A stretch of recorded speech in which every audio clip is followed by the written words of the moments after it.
दर्शन news. रूसी सेना द्वारा गोला बारूद से किए जा रहे विस्फोट के धमाकों की गूंज तथा फाइटर्स की साय साय व नागरिकों के खतरे से अलर्ट कराते डरावने सायरन के शोर के बीच बंकर में 4 दिनों की जिंदगी की जंग जीतकर सकुशल घर पहुंचना ईश्वर की अनुकंपा तथा माता पिता के आशीर्वाद के बगैर संभव नहीं था। ये बातें युद्ध की आग में झुलसते यूक्रेन के कीव शहर से लौटे मांझी के मुबारकपुर निवासी व देसी चिकित्सक नागेश्वर सिंह के पुत्र संजीत कुमार सिंह ने कही। यूक्रेन में 6 वर्षों से जारी मेडिकल की पढ़ाई का आखिरी सेमेस्टर पूरा होने में महज 2 माह शेष रह गए थे। इसी बीच रूस द्वारा यूक्रेन पर हमला कर दिया गया और संजीत के डॉक्टर बनकर लोगों को दर्द से राहत दिलाने का सपना अधूरा छोड़ना एक टिस्ट बनकर रह गया। इसको उसे मलाल है। उधर युद्ध छिड़ने तथा अपने बेटे के बंकर में छिपे होने की सूचना पाकर 4 दिनों तक घर का चूल्हा नहीं जला। परिजन लगातार परेशान रहे। संजीत ने बताया कि 20 फरवरी को यूक्रेन में स्थित भारतीय दूतावास द्वारा यूक्रेन छोड़ने की सामान्य घोषणा की गई। यदि सख्ती से उस पर अमल किया गया होता तो शायद फरवरी माह में ही सभी भारतीय यूक्रेन से सकुशल निकल गए होते। बातचीत के क्रम में संजीत ने यूक्रेन के सुमी शहर में फंसे करीब 2500 भारतीयों को निकालने का भारत सरकार का प्रयास की सफलता की कामना की। उसने बताया कि यूक्रेन से भारत वापसी के लिए 24 फरवरी को फ्लाइट का टिकट था, लेकिन तब तक युद्ध शुरू हो गया और फ्लाइट रद्द कर दिया गया, अन्यथा उसी दिन वहां से निकल गए होते। मांझी से वीरेश सिंह की रिपोर्ट। यूक्रेन के बीच युद्ध होने के बाद आप यूक्रेन से सकुशल निकलकर अपने घर पहुंचे। अपना युद्ध वाली स्थिति है तो अपना अनुभव बताएं।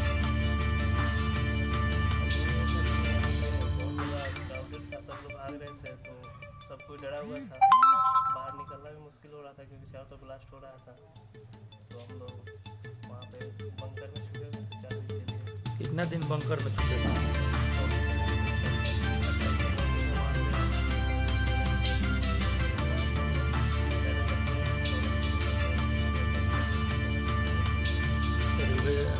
ट्रेन में कोई असुविधा हुई आपको?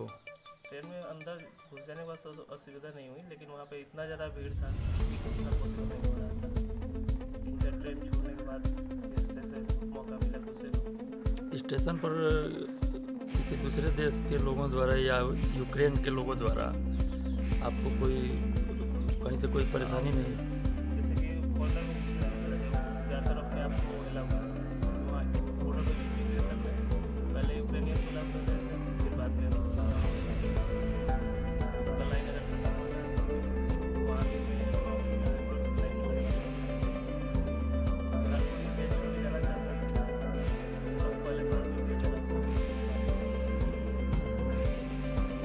और यूक्रेन से बाहर निकलने में बॉर्डर पार करने में कोई परेशानी?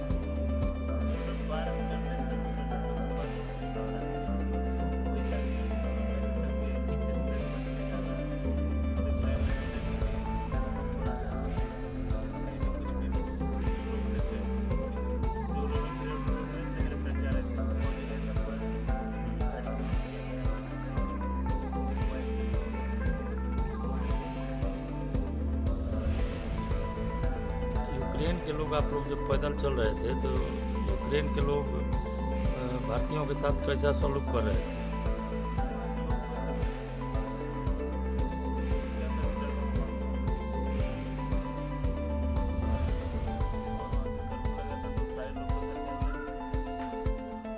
आप हंगरी कब पहुंचे?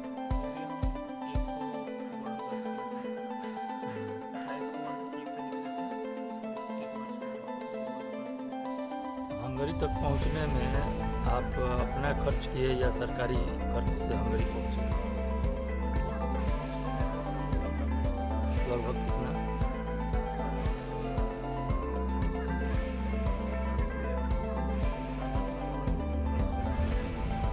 यहाँ के हिसाब से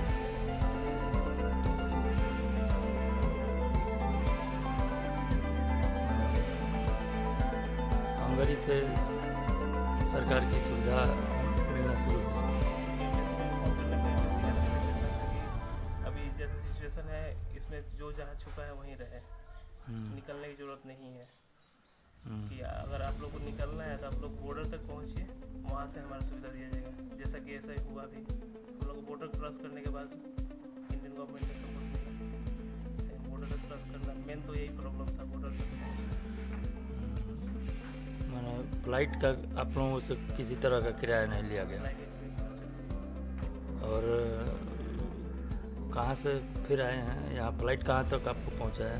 वहाँ हंगरी से लेके आए दिल्ली, दिल्ली से पटना, पटना से गया कन्याकुमारी। अच्छा। और पहले हम 2016 में गए।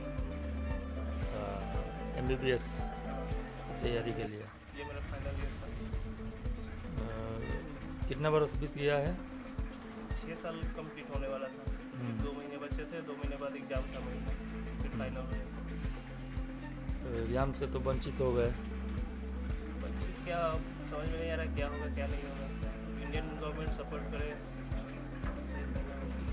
भारत की सरकार आप लोगों के जो आप लोगों का जो बाकी का पढ़ाई का जो पीरियड है उसको एक एग्ज़ाम के माध्यम से पूरा कराने पर विचार कर रही है। करना भी चाहिए क्योंकि मेरे जैसे बहुत सारे बच्चे वहाँ फाइनल ईयर फंसे हैं। सबके लाइफ इसी पे डिपेंड है। 6 साल का मेहनत अभी 2 महीने में जो भी होने वाला था। यूक्रेन में डॉक्टरी की पढ़ाई करने में और भारत में क्या अंतर है? अंतर ये है कि यहाँ पे बहुत ज़्यादा बच्चे हैं और उसके हिसाब से सीट बहुत कम है, तो इसलिए बच्चे यहाँ से छोड़ जाते हैं। यहाँ पे मिल नहीं पाता है और प्राइवेट कॉलेज भी कमी है, जो भी है उसमें भी पैसे इतने ज़्यादा हैं, उससे सब हर किसी को पॉसिबल नहीं हो पाता है। यहाँ में और भारत और यूक्रेन में क्या डिफरेंसेज है? टर्म कंडीशन जो पैसा लगता है,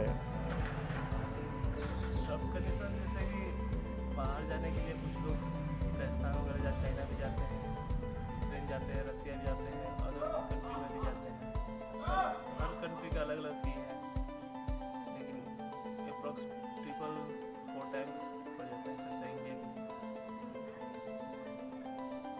यह एक बहुत बड़ा मुद्दा अभी माने नेशनल मुद्दा बन गया है और सरकार इस पर बात कर रही है कि डॉक्टरी की पढ़ाई करने के लिए हम अपने देश के बच्चों को बाहर नहीं भेजेंगे। तो क्या कर सकती है सरकार? नंबर ऑफ कॉलेजेस बढ़ाने